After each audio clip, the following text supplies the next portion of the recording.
Tonight, on a very spooky episode of Delayed Offside, meltdown in Leafs Town, Patrick Kane, COVID, Evander Kane, trouble, and trades. Did they work out or not? Thank you for joining us. This very spooky episode of Delayed Offside. Oh, shit! Oh, Sanjay! Holy crap. Oh, my God. Oh, my God. Is there something on my face? Is that really you? I thought I saw a ghost. Oh my God, is that Sanjay? Frick. Is that God. really Sanjay? I can't believe forgot how to do this. Hello? I thought you were dead. So did Me I. too. You should have seen the crazy couple months I've been on, traveling around the world. I've been a guru, just teaching and just spreading my message of love and peace across the world. So I'm glad to interrupt that important thing for other important thing, and that's being on this podcast again. Yeah, you actually look 5 years younger than last season. Is not watching the Flames during the summer that beneficial to your health? It's true. And how much will you age this season? Yeah, but it's been good, man. The last couple of days, can't complain. I mean, if I got every weekend off from doing the podcast I committed to, I'd probably be in a good mood too. But that's okay. Just saying. We're happy to have you back, Sanjay. Yeah. Everyone, I think I heard everyone my wife calling. I gotta go. I gotta go. Yeah. I think something's happening. I gotta go. So I'll see nice you. to have you back. This is all for it. I don't want to come on too strong. So I'll see you guys next week on the podcast. And bye for now. Good appearance. But thank you for those of you that did write in suggestions as to where Sanjay is, and if you'd seen him or not. Specifically the chefs at Japanese Village for saying, yeah, he's here. That's appreciated. So let's start off with the big news going on right now, which is meltdown in Leafs Town for this spooky episode. We're talking about things a little bit scary, and let's start nothing scarier really than the Toronto Maple Leafs going 2-3-1, and yet probably seeming like the world has actually ended. So things are going so bad right now that despite being just under 500, fans are throwing jerseys on the ice. People are just going irate on Twitter, which, I mean, if you've been on Twitter, it's a place of calm, sincere serenity. Yeah. So clearly this is yes, exactly. So this is a standing out thing going on. And it all seemed to come to a boiling point thus far after a loss to the Penguins. What was it? 7-2, 7-1, I believe. 7-1. Yeah. Spezza got the only goal. That's right. 7-1 loss to essentially the Pittsburgh Penguins AHL team since their top three centers were out. So this is a tough one to start. So we're going to go to our Leafs expert, Sanjay, and say, Sanjay, what the hell is going wrong with the Leafs?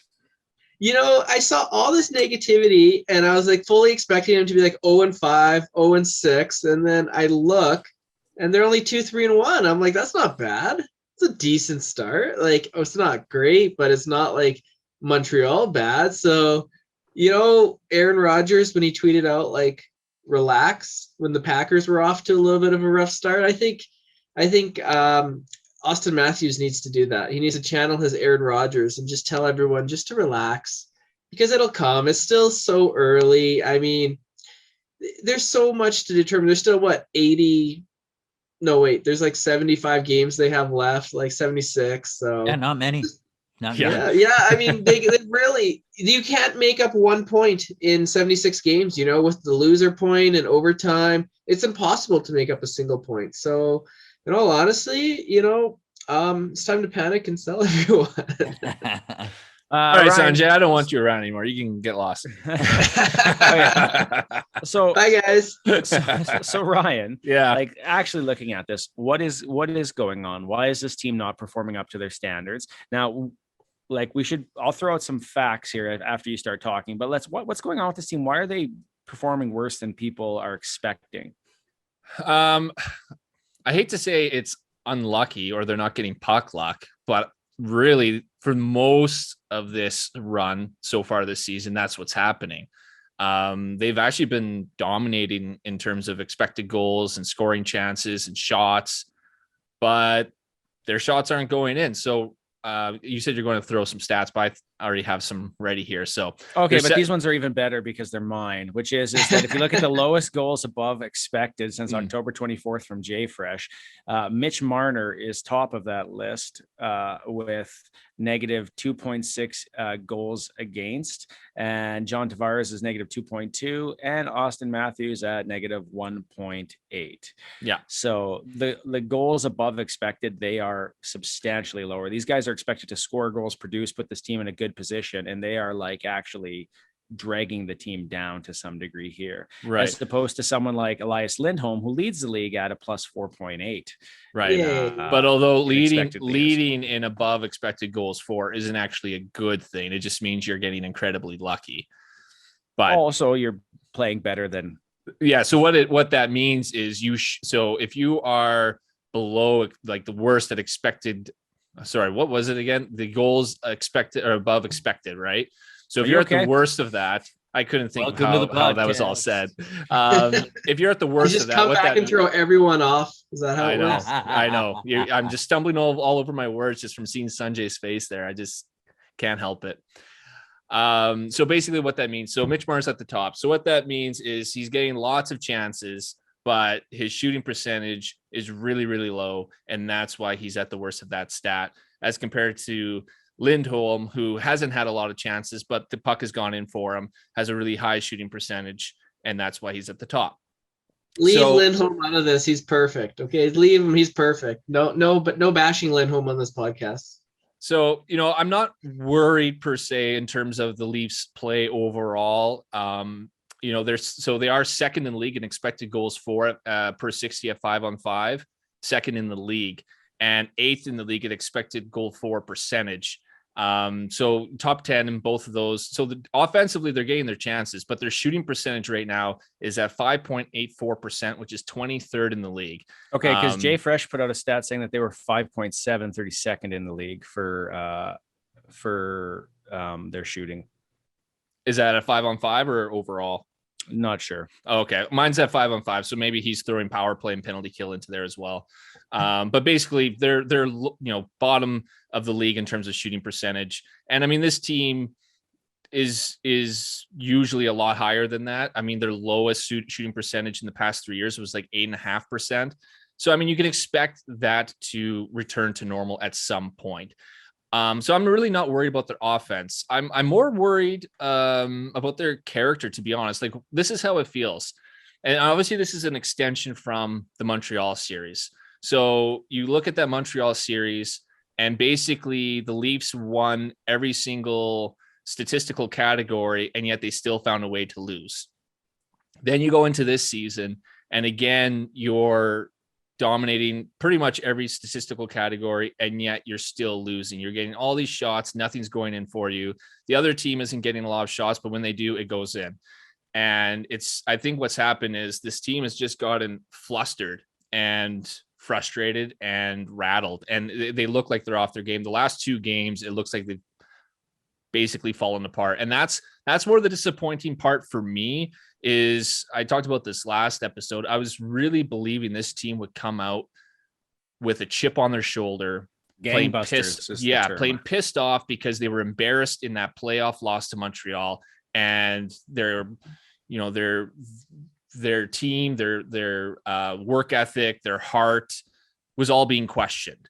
And I really thought that, that would just bubble and bubble and bubble all off season. And they would just go, like you said, gangbusters to start the season. And, those first couple of games of the season, like lackadaisical starts, and, eventually they took over. I mean, this team has skill. This team is a very good team, and they can take over on their skill. But my concern now is their will and their character, and that's being tested right now. And right now, they just haven't really shown the ability to rise above the when things aren't going their way, find another way. And it just doesn't feel like they're able to do that right now.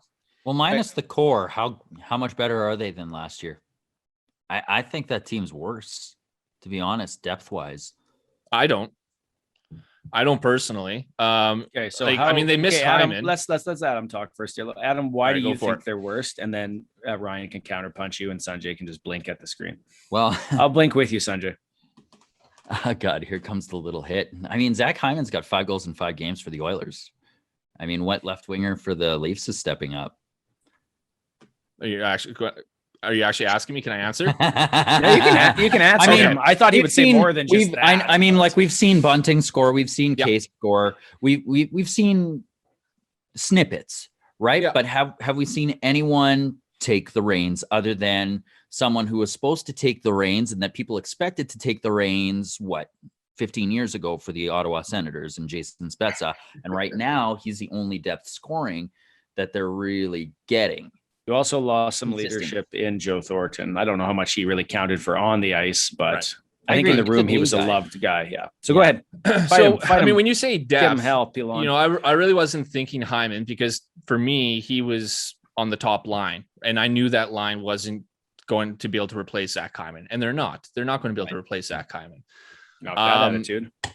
That's just Zach Hyman is a fantastic player, and I knew we would miss Yes. him. He did a lot for the Leafs, and you're seeing that in Edmonton. Like he does a lot. He gets the puck out of the corners. He, you know, is good defensively. He can score goals.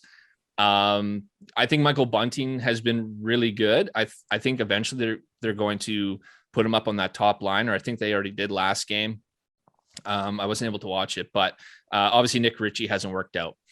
No. The reason I'm saying I like their depth a bit better this year is that Kampf line, that defensive line with Kampf, Kasha, and I think like Kerfoot's on that line, or Engvall. I'm not sure who the other winger is.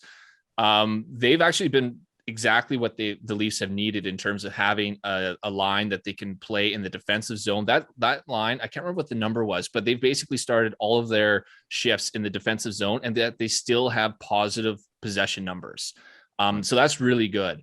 That's what they needed. And then that fourth line, Spezza obviously has been one of the Leafs' best players on that fourth line. And Simmons has actually been really good this season too.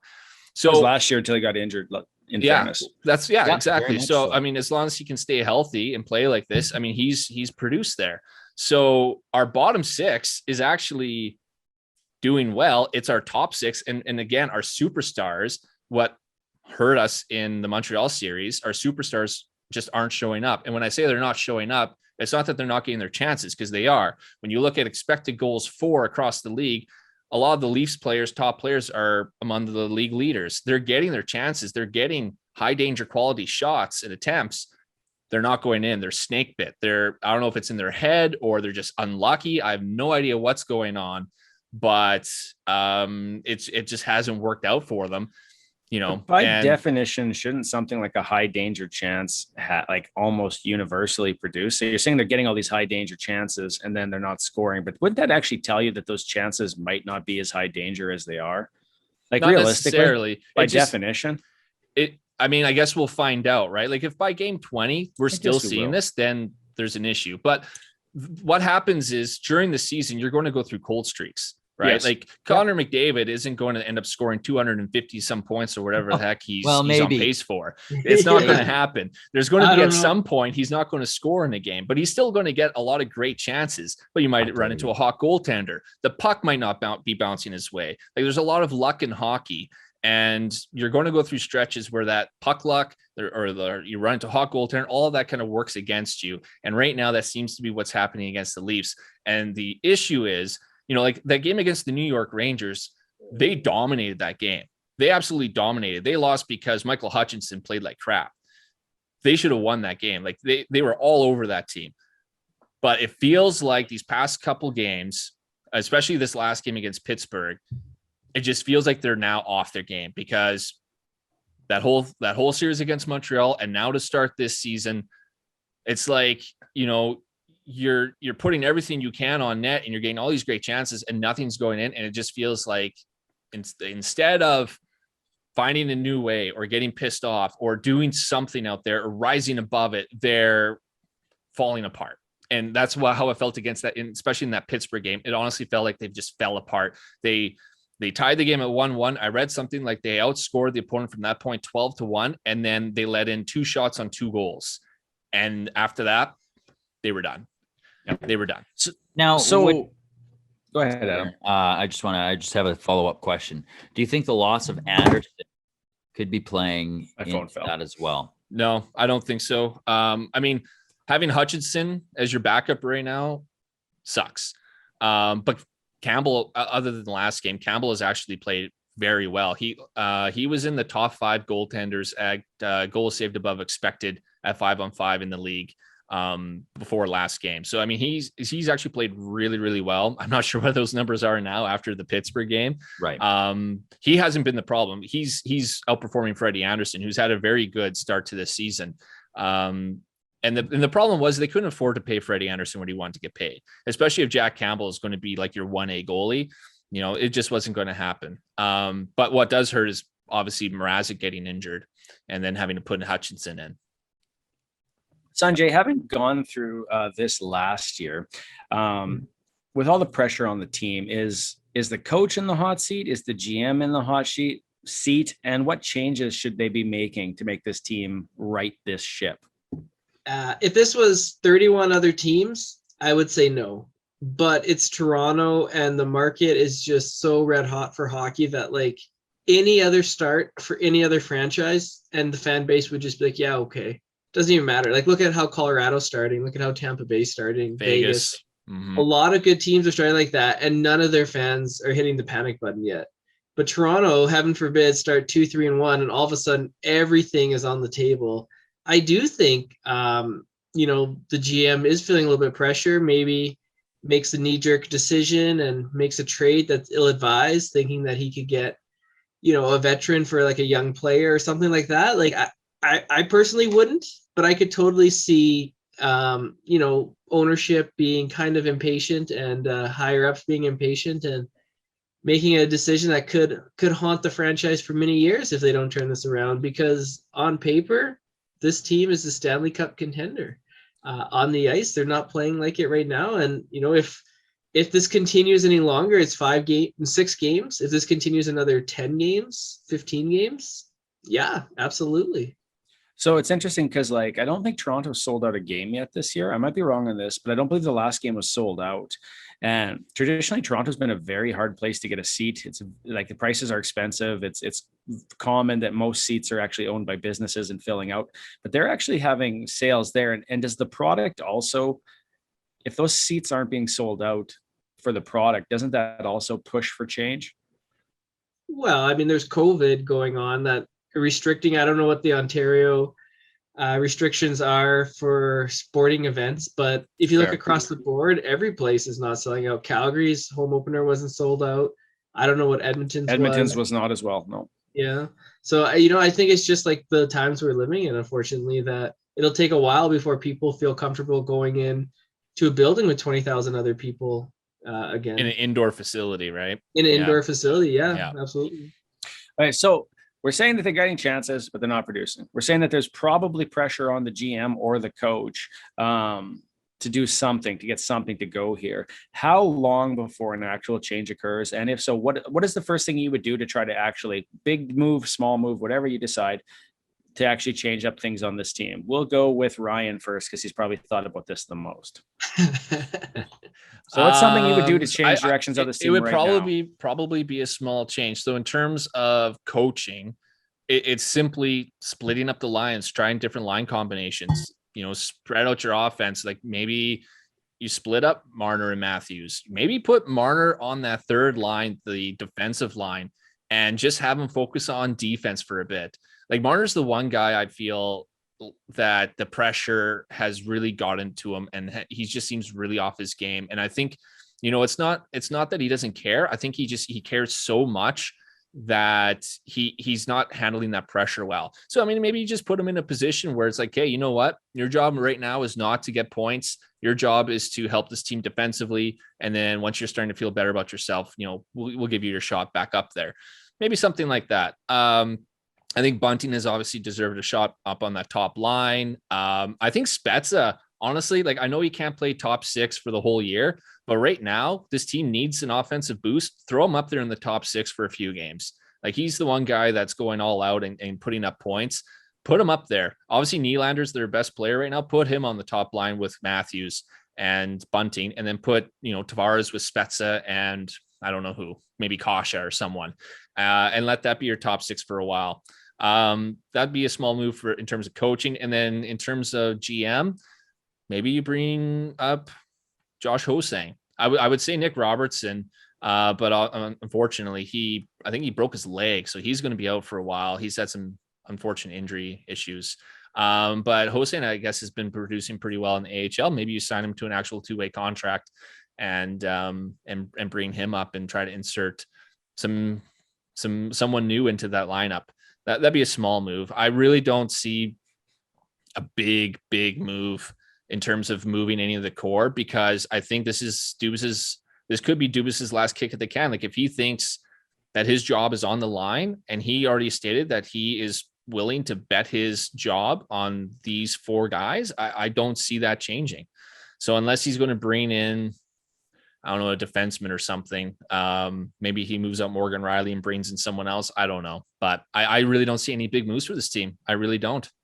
Okay, so now that Ryan's listed every freaking possibility, is there any that Adam or Sanjay would like to try to suggest for this team that he hasn't covered already? Yeah, they wait for the 20 game mark to do anything. Anything at all? Like no call-ups, no nothing for 20 games? No major move. 20 and games. Then 20 games make a major move? Yeah. And what would your major move be? I love how defensive you are. No, I'm actually what's curious. What's the major move? No, I'm curious what you think that would. Like you're talking about his girlfriend to him, and he's just like, "How?" Oh yeah, and what would you do? I don't know. Maybe you look at, like you said, maybe a Morgan Riley type player. They've got pieces in forwards too. I mean, look at Nylander right off the bat. He's playing pretty well. He's, but do you want to get rid of Nylander when he's been pretty steady throughout? It's going to make some tough. There's some tough decisions that'll have to be made, and you're going to hope that one of those guys maybe plays themselves into a trade, like one of your depth forwards, right? Because you don't want to lose your big guys. But Sanjay? Well, you look at other teams that are struggling, and you look at Seattle. Maybe they're not going to be like Vegas and be the Cinderella team. And, for them, it'd be wise to stock up on picks and prospects. And you look at their aging captain who has 1 year left, and, this is his last year of the deal. He played with TJ Brody and he won the Norris Trophy, and maybe you make a big move and dump some cap and a ton of picks for Mark Giordano and see if he can rekindle some magic with Toronto. And, you put him and Brody together as your second pairing, or, second pairing defense, and maybe that'll be the kick in the pants they need. But I don't hate it. It depends on how that would all work. But talking about Brody, like that is actually the one other area other than character that I am worried about so far with this team is their defense. Brody, I've had a lot of texts about Muzzin, and I've heard Muzzin. Brody and Hall's numbers are worse than Muzzin's. I don't know what's going on. Hall, everyone's always said like Muzzin's kind of dragged him along, and it's true. Muzzin doesn't quite look like himself either. There's been some speculation he's playing hurt. But Brody, like he was phenomenal last season for the Leafs, and he just has not been playing well this season so far. And their numbers defensively were top 10 in the league last season. Not this season. They're bottom of the league. So that is concerning. If they've reverted back to old Toronto defense, that's not good. But I'm hoping those guys can rebound. It's still early.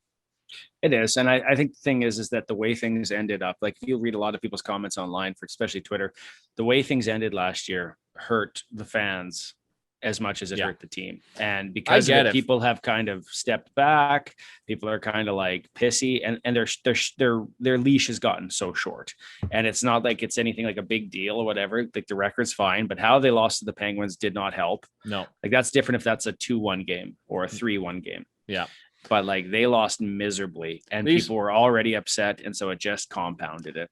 Well, there's just one thing after another with the Leafs. You get five straight first round playoff losses with this team, with this core.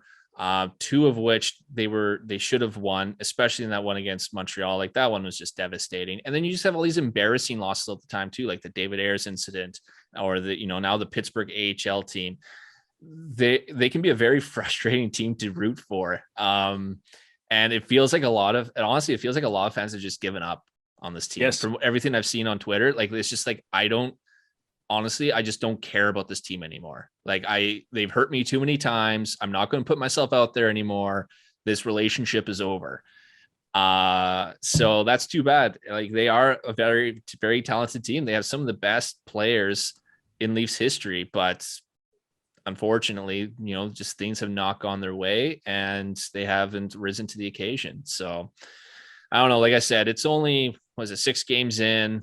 It's super early. If it's still at game 20 and this is going on, then fine.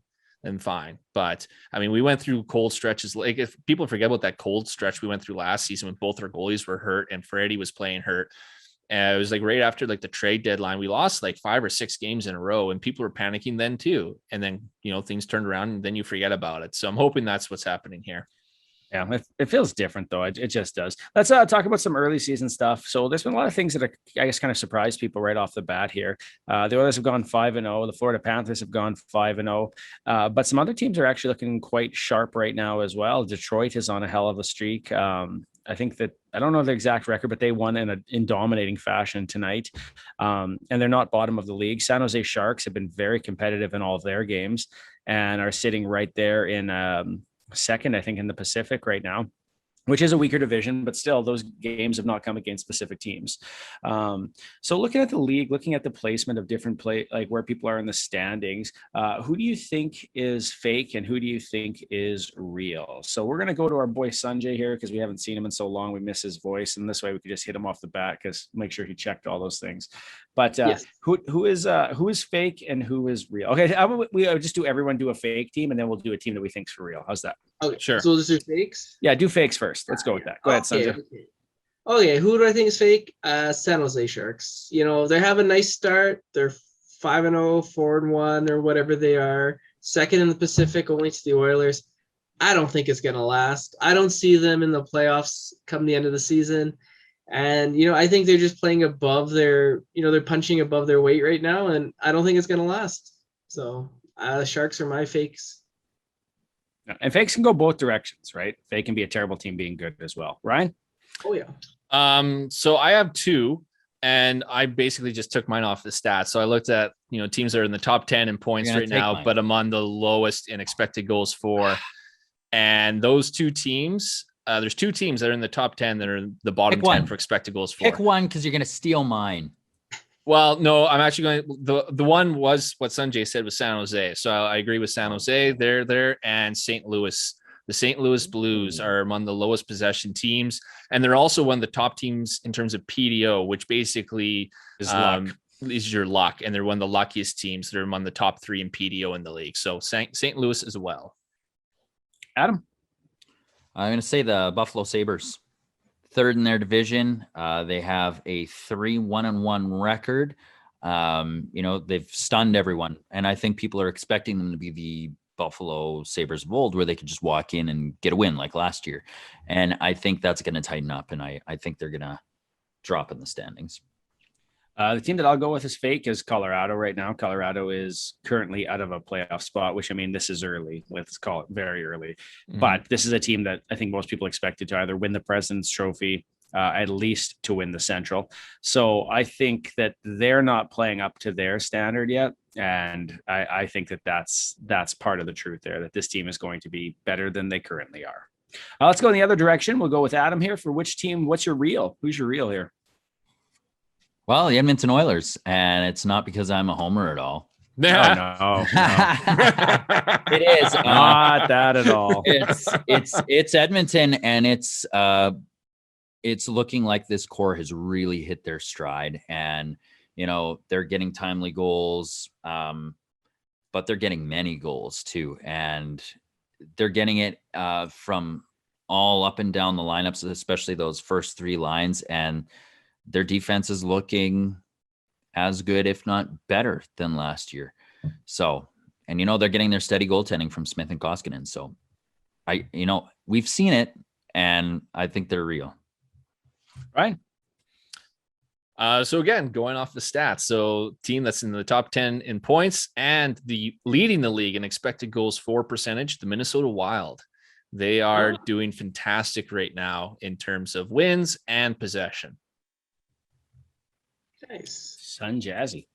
I'm going to go about 3-hour drive south of Adams pick and pick the Calgary Flames. They had one bad game against the Oilers, which was in Edmonton's home opener. McDavid went off. Not much you can do about it. But besides that, they've been terrific. Beat a pretty good Washington team. Beat the Red Wings, which you mentioned have been pretty hot lately, and lost to the Ducks in overtime at home. So I think Calgary's going to be in the playoff race come the end of the year. All right. I don't believe you at all. But I will go with I love how it's a contender for Sanjay's playoff race. I mean, you get in. A contender for the playoffs, I guess. Yeah. Hey, you know what? I think what happened in Montreal last year? They just got in and they rode that wave all the way to the finals. That's true. So that's fair enough. you never know. I'll go with Pittsburgh. I think the fact that this team is performing with like nobody in the lineup that you can flip and recognize, like Letang's out, Carter's out, Malkin, Crosby, Rust, all those guys are out, and they're still finding ways to be competitive. Not always win, but be competitive. Yari looks better than he has in previous years, and I think that that's a huge change. So I think that they're a better team than I thought they would be. I would not have given them this credit at the start, but they've looked good in every game I've seen them play so far. Tristan Jarry's numbers are insane. Yes. Insane. Where was his goaltending last season? He killed me in fantasy. He killed me in fantasy last year. I wouldn't touch him with a stick this year. Yeah. Fantastic. Here's the question I was wondering is if he continues this hot play throughout the beginning of the season, does he make Team Canada? Is he Canadian? Yes, he is. He played in Edmonton. I think that the lineup for goaltender for Team Canada is so putrid that anything could freaking happen. Mm-hmm. Yeah, I really think so. I was really thinking Darcy Kemper would be front and center with playing with Colorado, but it's been a very bad start for him and the team. Mm-hmm. With Price injured, and you never know if he'll be well enough to play. I mean, the doors are wide open for Canadian goaltenders. Fleury too. Fleury's been awful. Yeah, Fleury's been one of the worst goaltenders in the league this year. Mm-hmm. Berdeur's got to strap back on the pads, baby. Yeah, what's no doubt. Bring back Patrick Waugh. Exactly. Yeah. Adam, how's your phone? Is it treating you good here, buddy? You having a good time reading it? Yeah, sure you are. You're looking at Tristan Jarry stats, or right? Yeah. What stat are you looking at? Give us the stat you're looking at right now. I love stats. Yeah, let's go. Let's hear it. I was actually looking at the standings. Okay. Standings aren't stats. Okay. So what'd you find? And Buffalo's in third in their division, just behind Detroit. Yeah. And I was looking at the Ducks as well.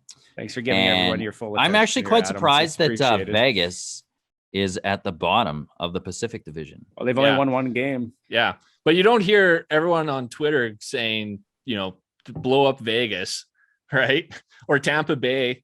I don't think Tampa Bay's won a game yet, or they've won one. They're all tanked. But Vegas has lost. Vegas has lost 2 or 3 of its top players. Stone and Pacioretty, yeah, for sure, for a while. And Tampa's lost Kucherov. They gave up their Vezina winning goaltender. Yeah. Who have the Leafs lost? According to you, well, the depth's better this year. So yeah, but to start the season, they didn't have Austin Matthews until these last few games. That's true. And they were without a few players at the start, and they don't have Mrazek now. That cost them the game. So it's not quite to the extent, but they haven't been healthy yet either. They haven't lined up a healthy lineup yet. So this is kind of a spin on the exact. It's the same kind of idea, but it's a spin on it a little bit because it doesn't have to be necessarily a team in the standings. But we'll take it on a Halloween themed basis here for trick or treats essentially. So we're gonna look at I think maybe in the terms of something being spooky and something being like a treat to actually enjoy. What is your treat been so far this NHL season? And we'll go with Adam as he looks up his stats. Yeah. My treat has been 13 points in 5 games.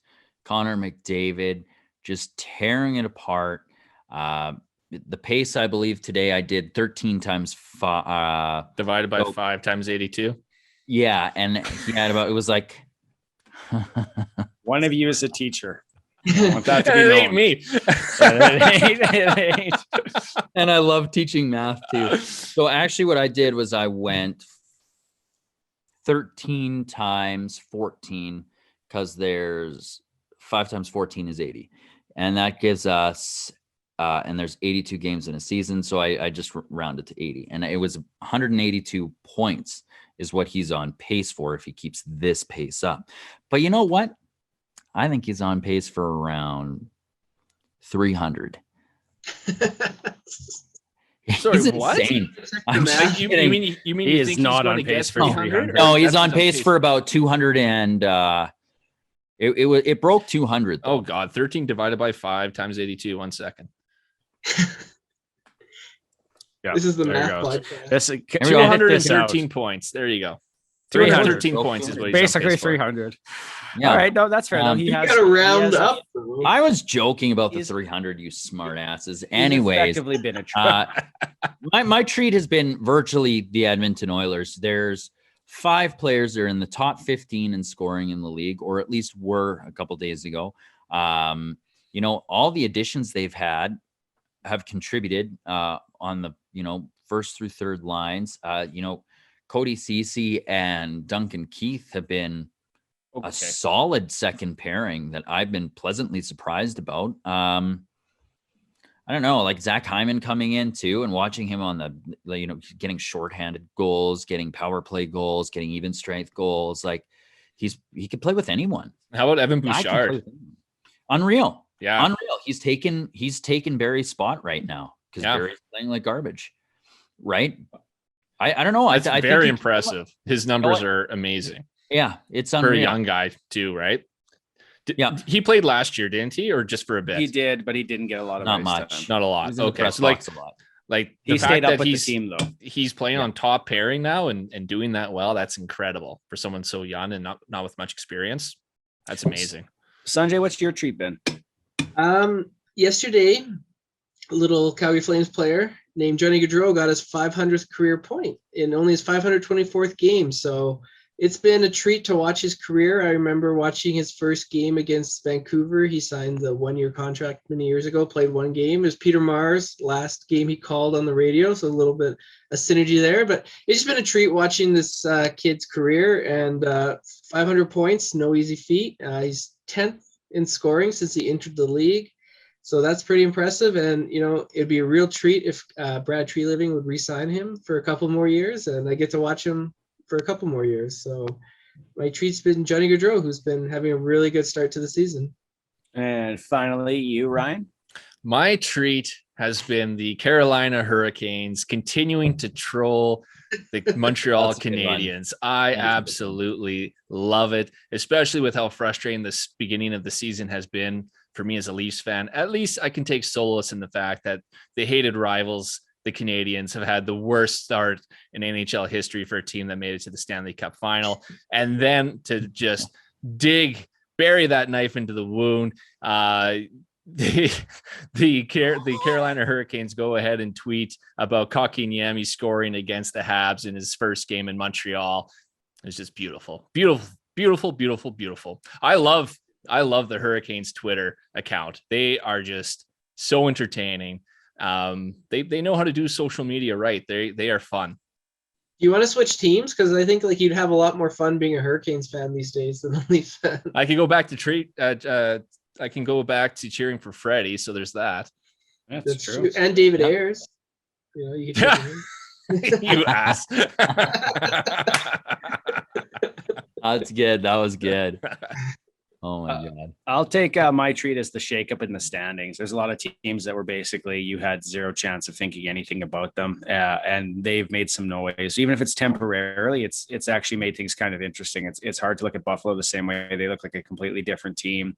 I think the Ducks look way better this year, despite them not having a great record. The LA Kings came out freaking on fire, and they started to cool off a bit with injuries and everything else, but I think it's going to show you just the way teams are going to change in the next couple of years here. You're going to see a rotation occurring. At the same time, Chicago, which has been a perennial, not necessarily a top team, but a team that's always in the conversation about playoffs, is just absolute trash. So that's kind of the things that I've enjoyed.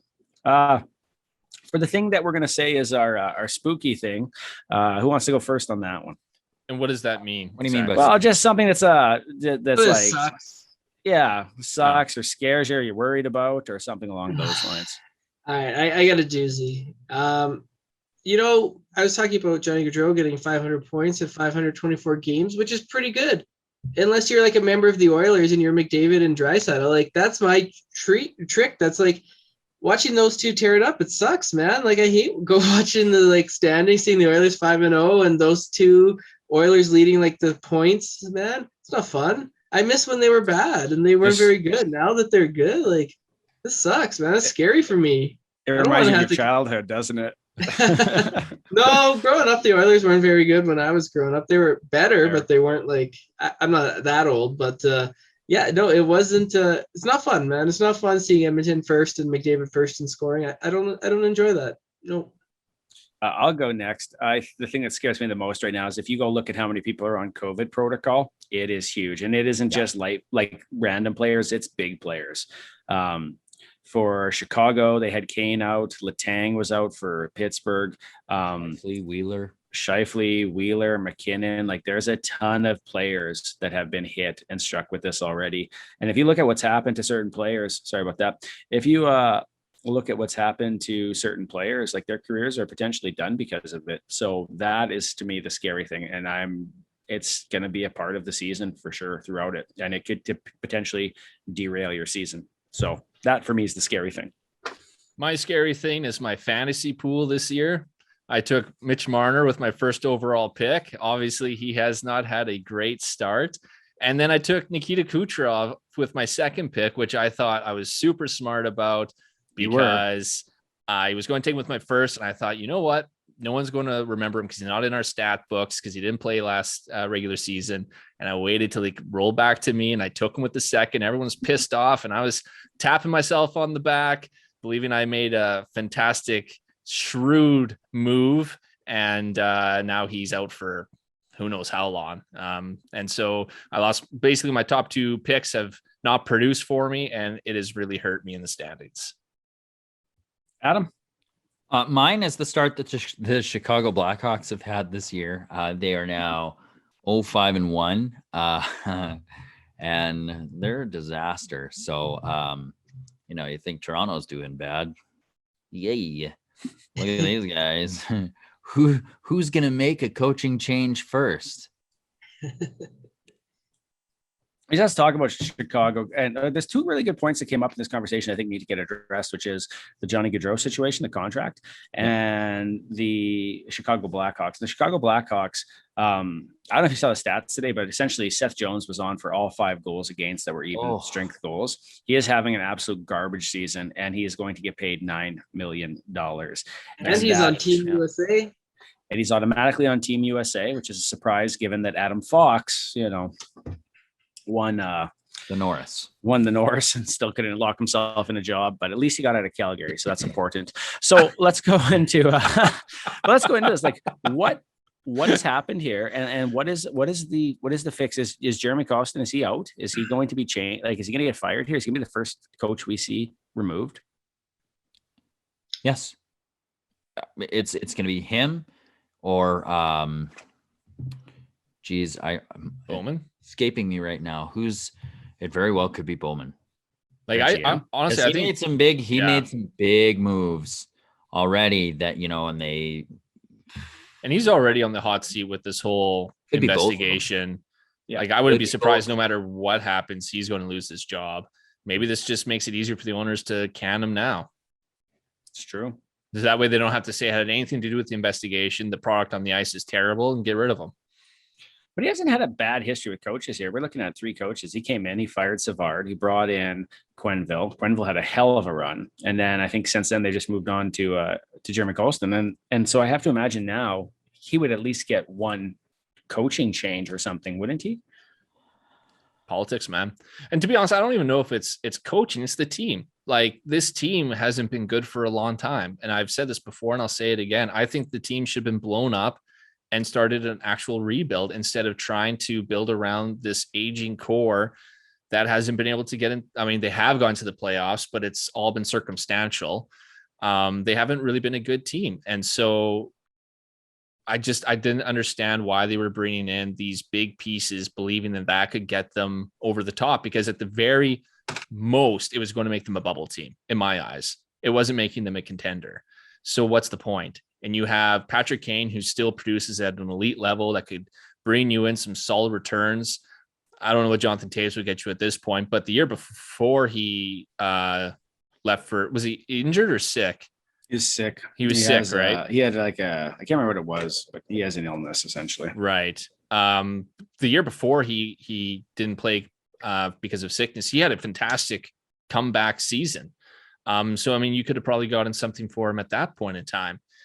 And I just think it's a missed opportunity. It's a missed opportunity to not get returns for these guys. But okay, go ahead. Sorry. No, go ahead, Sanjay. I was gonna say, like, Taves is making 10 mil a season. Who has that cap space that's gonna fit him under there? Like, if you look at teams with cap space, it's like you have Jonathan Taves or Jack Eichel. You know, they're both making 10 million. And I know which one I'd rather go after at this point. You'd probably have to eat some of the cap hit, I would think, in order but, to. But if you're going through a rebuild, you can take on some cap hit. How much longer is this contract for? Any idea? Oh, a while, I believe. Is it still? Because it was a while back they signed that 10 mil each. That was back when they were winning the cup. So here's the question I have for you. Like, you're so pro on like breaking this team up and whatever because they're aging and so forth. But Patrick Kane's still one of the like top point producers. He was literally in the Art Ross conversation until he drifted off when the team fell apart last year. Yeah. I think with Jonathan Toews, like, look at Crosby and them. They haven't moved any of those guys. They haven't. But that team has consistently been in the playoffs every year. Right. Every year they're in the playoffs. Chicago hasn't. They made the playoffs the year that it was expanded, and then they beat Edmonton. You're saying it's the core, but the core is effectively changed over here. Like, Seabrook is gone. Duncan Keith is gone. They brought in younger players. They brought in a goaltender with experience. They have a young goaltender who really played well last year. They have guys like DeBrincat and Strome, who can't even barely get in the lineup, despite him being like a really high draft pick. So it's like it's a young team. So why isn't that gelling? Like, you can't tell me it's because of the aged veterans. Kirby Dach was legitimate. 2 years ago, Kirby Dach was legit, and he got injured. And so far, he's had a slow start. But is a slow start because of him, or is it because of how he's being used? No, that's fair. That's a fair point, Baron. But I just think if you were going to do an actual rebuild, you would remove, or you would get pieces back for your best players. I mean, they held on to Duncan Keith way too long, and they just lost him this past offseason. They didn't get, like, could you mention what they would have gotten back when he was actually good? Yes. Seabrook, they didn't get anything for him. I think he's just on LTIR. Well, the thing is, with Seabrook by the end had dropped off so much, everyone knew he was garbage. Right. No one would touch him. And then, I mean, you had Kane and Taves. Like, I mean, those were your big four, and essentially you got nothing for that four. And you look at teams that refused or couldn't decide, okay, we're doing a rebuild, and they just kind of continue to be mediocre forever. And it never results. It never helps the team. Like, Sanjay, like, look at your Calgary Flames. They refuse to ever trade Jarome Iginla, right? You're right. They refused to. They tried to keep that 2004 run alive forever, and they just blundered around in mediocrity forever. Look at the Leafs with the Muskoka. Happy anniversary to Jarome Iginla on his first anniversary of his first goal as a Boston Bruins today. Thank you. That's deep, man. That's deep. That's rude, man. I was trying to enjoy my Sunday. You know, the Titans won. I was having a good day, and you bring that up. I'm sorry. Look at the Leafs of Muskoka 5. They were not able to move any of those guys because they refused to waive their no movement clauses, and they got nothing for any of their big time players. And what happened? They had a decade of darkness. That's what I'm saying is, at some point, like, yes, you continue to try to win with your great players as long as you're still a competitive team. Pittsburgh, Washington, yeah, go for it every year. You're still competitive. Go for it. But Chicago, they haven't been a good team for quite a while. Like, I can't remember the last time that I thought Chicago was a contender. And if you've missed the playoffs 2-3 years in a row, okay, you know what? Maybe it's time to rebuild this team. And that's the problem when you have a team that's won so many times. Like, I mean, they had a legit dynasty. They were losing players every year because of cap constraints. And that's just what happens. And eventually you have to turn it around and start over. But they haven't started over properly. Yes, that you're right, Baron. They have a lot of young, great talent, and maybe the hope was, okay, we can start again with this young, great talent, plus still have Kane and Taves. I'm just saying that there hasn't been any glimpse that this team is a contender for quite a while. I would have gotten as much back because you could still get a ton for Kane. You could still get so much for Patrick Kane and have a legit rebuild, and they just haven't done that. But that's just my opinion. Adam, Sanjay, anything else you want to add? Do you want to move on to the next topic? Next topic. Okay. Alex. Well, speaking of wasting one away- more thing. So Taves and Kane. No. You've talked enough. Let other people speak, man. This My year God. and next year. That's all they have left on their contract. Is that Okay. it? Really? Yeah. Wow. I thought they still had a long time. Yeah. No, maybe that's they signed it a long time ago. It was right around the time they were winning cups. So It was you just could after easily- they finished, I think, actually. Wasn't 2013? I- They signed their contract? I couldn't tell you. It I'd have doesn't to matter. Look that up. Well, speaking of wasting away, let's talk about Johnny Gaudreau and the contract that he might sign. So he's at a point here where he his highest, I think, was like, how many points did he have that one season? 90 some points? Was it 94 or 99. something?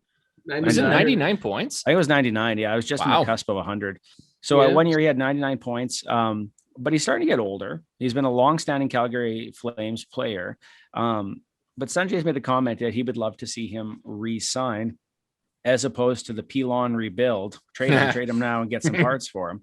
So where do you think about this? Should they re-sign him? And if so, how much is he going to cost them? And let's go with you, Sanjay. See what you want to say on this. I'm going to look up another contract here. Absolutely, they should re-sign him. Calgary's got, I think, 12 goals this year, and Gaudreau's got 6 assists. So that just shows how valuable he is. He's literally 50% of the offense so far on their goals, and he drives that top line. If you watch the Flames for an extended period of time, he kind of carried Monahan into becoming a 30-goal scorer because, he would have the puck on his stick, make the play. Monahan had a nice shot. He would feed him and get the goal. I mean, Monahan had to get goal as well, and hats off to him. But like when he's off the Gaudreau line, you can really see Monahan's production go down, but Gaudreau's production still is at an elite level. And I mentioned, he's 10th in scoring since he joined the league. So I absolutely think you have to re-sign him. If you don't, and he gets to the trade deadline, you're going to have to trade him and at least get something for him, because you can't let him walk for nothing like Gio or Brody left Calgary. So if I had to throw out a number, I would be comfortable with 8 years, $8 million a season. I think that would be more than fair for both sides and make him the highest paid player on the team. So that's where I would start. I don't know what Gaudreau's thinking, because, this is his last chance to cash in. He's unrestricted free agent for the first time in his career, and he's going to, he's earned that contract, and we'll see what he goes with. But I think 8x8 is pretty reasonable on both sides. Okay, so you bring up a good, interesting point, which is this the one I was going to look at, which was Mika Zibanejad just signed, and he's often been used as the comparable here against Johnny Gaudreau, and he just signed an 8-year, $68 million contract as well. But that will take Johnny Gaudreau till he's 36. Mm-hmm. Excuse me. And if you That's think about bless it, thank you. Most players that go to free agency and end up signing long-term deals generally don't end up making it to the end of those long-term deals. So if Calgary signs him at 8x8, what is the likelihood he's actually going to finish his career out as opposed to be a buyout or an LTIR? Adam, let's go with you. What are your thoughts on Johnny Gaudreau, and should they sign him or sell him? Is this a time for a rebuild, or is this the time to keep hauling anchors? Well, it seems like the way that the Flames are going, they've shot out of the gate like pretty crazy. Like they were pouring on the pressure even in that Oilers loss. Like that was nothing to like be ashamed of. That was like the ice was tilted a lot in that game, and Calgary poured it on. I think they've got a good team, and it's a good core, unlike Chicago's. And I like to hear that. Just put that on loop. That should just be on loop now. Adam just saying the Flames have a good team. They're good. 2-1-1. Like I don't see where all the love is coming up here. He's got Markstrom has a 2.3 goals against average. His save percentage is high, but I don't think they've been playing asses out here. Like I don't know. I think like the one game I saw, they were pouring it on, and it like you're like, whew, good thing the Oilers are so good.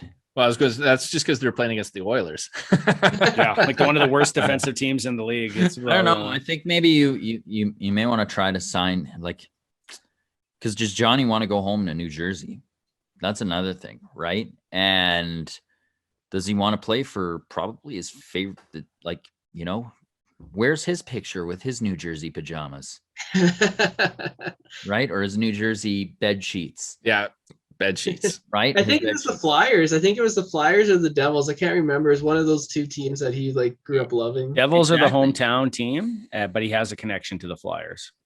Mhm. Yeah, and Because he liked the Flyers tweet. What? Right.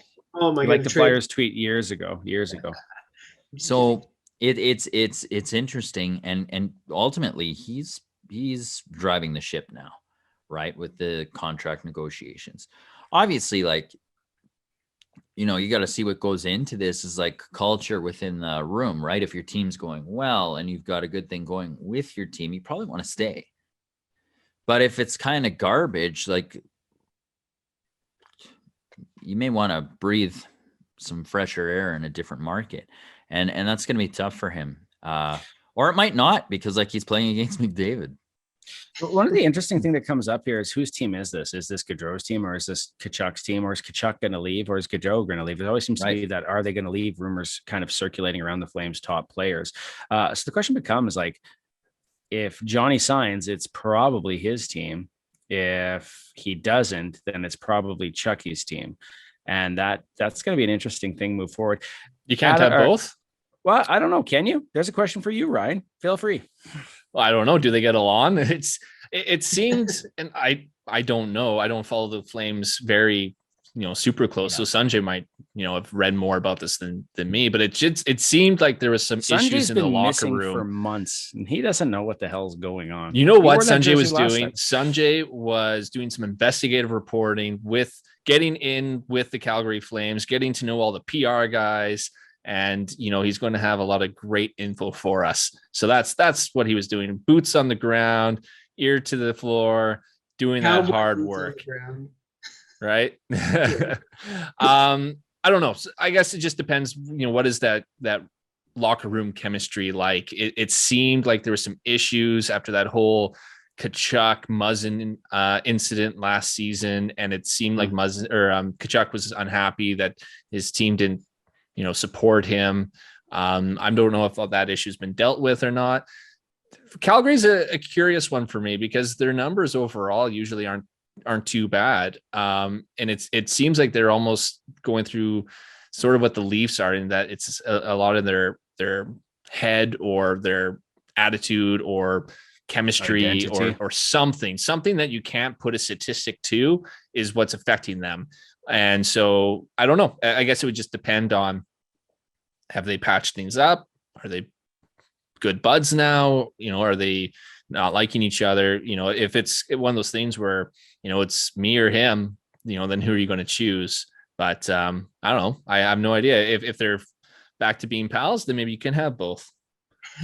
Go ahead, Sanjay. Sorry. So I was going to say, the problem is that Johnny Gaudreau and Matthew Tkachuk were born south of the 49th parallel. It's because they're American players that, Calgary has this inferiority complex of like, oh no, American player, he's up for free agency, he's going to leave us. That's happened with Chris Drury when he was here. He said, I don't want to play in a Canadian market. I don't want to play for Calgary. So they shipped him off to Buffalo. And it seems like ever since then, and like, I don't know, like, it's just like American players, Calgary just has this like fear of them because of that incident. I don't know. But, if they were, born in Ontario or born in BC and they're Canadian players, I don't think that this would be an issue at all. But just because Tkachuk was born in St. Louis, you always hear, oh, Tkachuk wants to play in St. Louis, or Gaudreau wants to play in, New Jersey or Philadelphia. It's like, Cale Makar was born in Calgary. No one's saying, hey, Cale Makar's contract coming up, he's going to come play for Calgary. I hear he wants to play for Calgary. I hope he does so much. He already signed. Or Taylor Hall, right? He grew up in Calgary. Why doesn't he want to come and play for Calgary? So I think it's just that small market Canadian team. There's just the fear of like the American players wanting to go south and getting the big payday and playing for their hometown teams. So, I don't think I think they can keep both. if they can figure out the cap. That's the thing too. So speaking of locker room issues, I think we should cover on this one, which is the Evander Kane issue has kind of popped up again. So there was some conversation around whether or not his issue should result in buyout from the team or he should be sent down or whatever. But the COVID protocol, him being suspended the 20 games, I think forfeiting something like 30,000 a game or a day. It was like 35,000 a day, right? Though, like not a game, it's a day, isn't it? Yeah, because he's has Yeah. such a huge contract that that's the actual punishment. Nothing else is in breach of violation of contract or anything like that. So there's no outs for the San Jose Sharks. What should they do with them? Because at the exit interviews last year, it came out again, hey, we're actually don't like being around this guy. And I'll tell you right now, the team's performing way better without him. So is Jack Eichel's team. Something to think about. But you want to kind of consider it. Like, what should they do with Evander Kane? Well, trust is lost. What's going to stop him from doing the same thing again? Right? He did it before when they said no. Like, you got to think that's got to be going through their minds. Like, is he going to listen? Is he going to listen? Like, is he going to be a professional, or are we dealing with a toddler? Because that kind of seems what it's like, right? That's the brutal truth. I think. Like, how do you trust him? Yeah. All this stuff comes out over and over. Teammate stuff, just like performance stuff, like the selfishness. Yeah, and the players have already, like you said, I believe, Baron, that the players have said we don't want to play with this guy. And if your team has been playing really well, how do you insert that cancer back into the lineup? I don't think you can. So I think really the only logical choice for them to do is to put them on waivers and send them to the minors. And that's going to give them no cap relief, really. It'll save them a little over $1 million. And, by the time you bring someone else in to replace that money, you're not saving much at all. So, that's going to be a large chunk of salary just on the books in the minors for them. That sucks. But I don't see anything else you can do. You can't buy them out right now. You have to wait till the summer to do that. And I really doubt anyone will trade for Evander Kane at this point, not with all of the controversies going around him. And, after he pulled this COVID stunt and his gambling issues and suspicion that he was gambling on his game and the investigation to that and the whole investigation into his family, his family issues with his wife. It's just been a lot. It's been a lot. And then on top of that, he's a bad teammate, it seems. I don't know the guy personally, but Winnipeg didn't want him around. I remember San Jose, when they brought him in, said, hey, we have great leadership here. We believe that the leadership will be able to, make him fit in with our culture here. And now those players are saying, we don't want him here. I don't see how you can move him. So I really see waiving him as the only option, unless you can make an argument somehow that you can terminate the contract on one of the other allegations against him. Yeah. If you waive him, then you're sending him to the minors to essentially be around your young guys. And so you probably would just say, stay at home. Yeah. But you're paying him a lot of money to stay at home. Yep. Yeah. There's no easy way out of this. There's nothing, but I just don't see how you put him back into the lineup. Yes, it's against your cap. That's a waste of cap space. But I just think it's a worse decision to put him into the lineup. And it's too bad because he's such a good player. He was their top point producer last season. I think he was like a point per game last season. He's a fantastic power forward. He's one of the best power forwards in the league, but it's all the backstage stuff. You can't have that. And especially with the way San Jose's come out of the gate, playing as well as they are, I just don't see how you put him back into that lineup. So, and then you look into the offseason. Okay, so let's say you put him into the minors this season, just tell him to sit at home. You take that cap hit, sucks, but that you just get through this season. Now it's buyout time. Do you buy him out? I looked up on Cap Friendly. So he has 3 years left. So that'll extend what they pay on the cap for 6 years. So year number 1, it'll be 3.666 mil against your cap, then 2.666, then 4.666, and then the last 3 seasons will be 1.666. I think that's That'd be pretty worth it. telling that those numbers show up that way. Yeah. So, over 3 mil, over 2 mil, over 4 mil, and then over 1.5 mil for the final 3 seasons. I would think those 3 years, if he's only got 3 years left, you could move him. You'd have to take some type of hit, but I think because he's still productive, I think you'd move him. Or at the very least, you trade him to a team that's in rebuild mode, and you have to provide picks and prospects or something to move that contract, and then that team can choose to buy him out. Like Chicago. Well, Chicago's not in rebuild mode; they're in contender mode. That's right. But you trade him to like Arizona or something, and you're like, get rid of this problem for us. Okay, well, give me your first for the next 2 years, and I don't know what else. Who knows what they would ask for? Then they can buy him out. Just another fun stat from Mark Lazarus here. The Blackhawks now own the NHL record for the longest start to a season without holding a lead. Wow. Yeah. That's hefty. We're pretty much coming to an end here, fellas. So we'll give up final thoughts to Sanjay because there's a 50-50 chance we won't see him again after this. So we got to give it to him now. So Sanjay, what are your last thoughts on the episode or on hockey in general? Did I do good? Was I good? I don't even remember how to do this thing. Do I have to hit my computer, turn the button off? It's a Sanjay impersonator we paid, and he's. I don't know what to do with my hands. How do I walk again? Smoking next week. Like this? This is on radio, right? Like just lighting darts as you're talking. Yeah. So smooth. So smooth, yeah. That was nice having you back, Sanjay. We missed it. I enjoyed it. Thanks for having me back, and I hope to be back next week. And I was just waiting for a Flames victory, to be honest with you guys. And now that they got 2 in a row, I was like, okay, they're doing better than the Leafs. Let's jump on here. The bet was, would you be back before they had a record of 500? And what's their current record? 2-1-1. So yeah, they got to 500 first. Look at them. Mm-hmm. Raise it up. All right. Well, like, click, subscribe. I should probably have said that earlier. If you want to take this little clip that says like, click, subscribe and throw it somewhere in the middle of the episode, Ryan, feel free. And the Chicago Blackhawks like, click, subscribe. Need to blow it up.